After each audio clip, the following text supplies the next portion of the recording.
Dina Wong and Ubi Gel spotted for the Paris ang ganap. Tingnan niyo ang Boss D. At ito na si Lot Malaluan. Grabe ang pag-promote niya sa Paris nila ate. Sarap na sarap siya sa pagkain nito. Pepsi Paris. Walang tipid. Ang sarap. Kaya punta na kayo. Mukhang napadami talaga ang kain ni Lot Malaluan at todo-todo siya sa pag-promote ng parisan nila ate. Kasama yun dyan ang mga OB gels for the Paris ang ganap nila.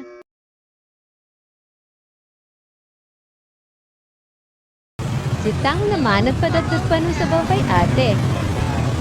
At ito naman si Ate Regine tumindig na. Akala ko nagpa-short hair ng buhok sa Ate Regine. Dito naman tayo kay Lorraine Picaña. Samantala, tinanong naman ni Lot Malaluan si Lorraine Picaña kung anong masasabi niya sa lasa ng parisan ni ate. At ito ang nakakatawang sagot ni Lorraine Picaña kay Luz. Manong ulam Paris, the best. Updated din pala ang mga OB-gel sa trending na manong ulam. Grabe ang tawa ni Tang sa sagot ni Lorraine. Samantalang si Boss D at si Sisi Rondina busy na busy sa pagkain ng kanilang Paris. Nagtanong pa si Sisi kung ano daw.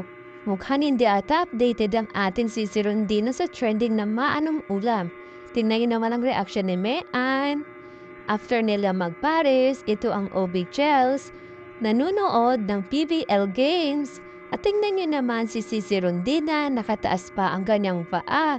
Feel at home talaga ang ating Darna ng Titans Ayan, makikita natin sa video si Tang, si Lorraine, si Lot Malaluan, si Regine Arocha. Ayan, nanonood silang mga Titans. Ang daming ganap ng mga Titans. At ito pa, nag-video okay pa sila. Habang hawak-hawak naman ni Mean ang photo stand ni Boss D. Siguro busy pa si Boss D doon sa counter kaya hindi mo na siya nakasali dyan sa pagkaraoke nila. Andiyan din si Isa Molde. Tinan niya naman si Tang, talagang good vibes.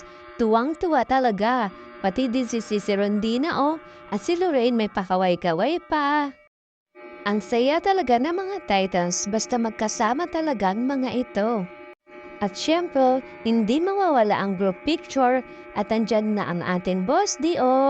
Salamat sa ayuda nyo, Titans! Masaya na kami!